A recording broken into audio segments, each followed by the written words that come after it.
আমি ফিরবো মেঘলা, যত দেরিই হোক একদিন আমি ঠিক ফিরবো, তুমি অপেক্ষা করো। আচ্ছা, এই সময়টা এখানেই থমকে গেলে কেমন হয়? ভালোই হয়, আমরা এইভাবেই একে অপরের সামনে অনন্তকাল অবধি থাকতে পারবো। রোজগার করার ক্ষমতা নেই, প্রেম করা শিখেছো? কিন্তু বাবা, আমি সত্যি মেঘলাকে ভালোবাসি। একটা কাজ করো তাহলে, বাপের হোটেলটা ছেড়ে নিজের মুরদে কিছু রোজগার করে এনে দেখাও দেখি, তারপর এই ভালোবাসার কথা বলো। যাচ্ছি নিজের স্বপ্ন খুঁজতে। এখানে পড়ে থাকলে কোনোদিনই আমরা এক হতে পারবো না। আমাকে কি নিয়ে যাওয়া যায় না তোর সাথে? আমি এখানে কি করব? তুই আমার অপেক্ষা করবি, আমি খুব তাড়াতাড়ি ফিরবো।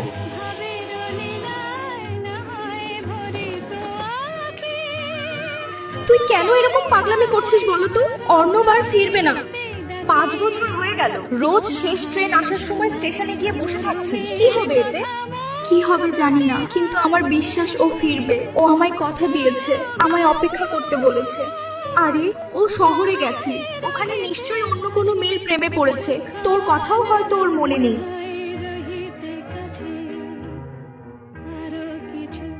আমি জানতাম তুই ফিরবি। আমার ভালোবাসা মিথ্যে হতে পারে না। তোর বিশ্বাস জিতে গেছে সোনা, আমাদের ভালোবাসা জিতে গেছে।